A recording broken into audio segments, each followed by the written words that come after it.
नाशिकमध्ये जोरदार पाऊस, रस्त्यांना नद्यांचं स्वरूप, अनेक ठिकाणी पाणी साचलं।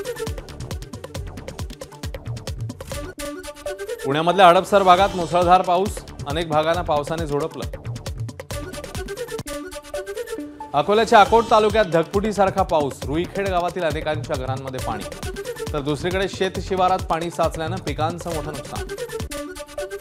काही मिनिटांसाठी झालेल्या पावसाने नागपूर जिल्हा परिषदेच्या उपाध्यक्षांच्या शासकीय निवासस्थानात शिरलं पाणी, आयोजित सरपंचाच्या बैठकीला फटका। आळंदीमध्ये इंद्रायणी नदीपात्रात 2 मुलं बुडाली, पिंपरी चिंचवड महापालिका आणि अग्निशमनकडून शोधकार्य सुरू। आळंदीच्या वेद पाठशाळेत ही मुलं शिक्षण घेत असल्याची प्राथमिक माहिती समोर।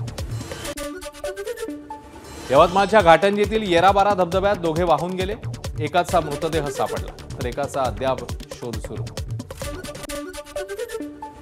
मोबाईलचा चार्जर दिला नाही म्हणून रेस्टॉरंटमध्ये काम करणाऱ्या तरुणीला बेदम मारहाण, गडचिरोलीच्या आरमोरीतली घटना। 2 आरोपींविरोधात पोलीस ठाण्यामध्ये गुन्हा दाखल।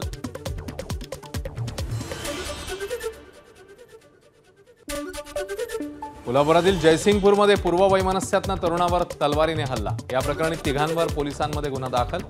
हल्ल्याची घटना सीसीटीव्ही कॅमेऱ्यात कैद। पोलीस चौकीत पोलीस कर्मचारी जुगार खेळतानाचा व्हिडिओ व्हायरल, नागपूरच्या कळमना पोलीस चौकीमधला धक्कादायक प्रकार।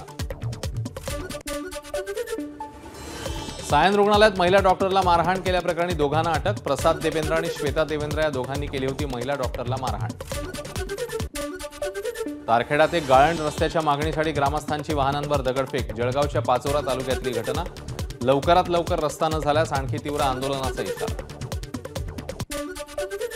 सह्याद्रीच्या पट्ट्यात अस्वलांचं अस्तित्व, सिंधुदुर्गच्या दोडामार्गातील तिलारी खोऱ्यात पर्यटकांना अस्वलांचं दर्शन, अस्वल खेळतानाचे क्षण पर्यटकांनी मोबाईलमध्ये टिपले। अमेरिकेमध्ये पार पडलेल्या सिनेमा महोत्सवामध्ये ज्येष्ठ अभिनेते दिलीप प्रभावळकर यांचा जीवनगौरव पुरस्कार देऊन सन्मान, नॉर्थ अमेरिकन फिल्म असोसिएशनतर्फे करण्यात आलं होतं सोहळ्याचं आयोजन। एबीपी माझा, उघडा डोळे बघा नीट।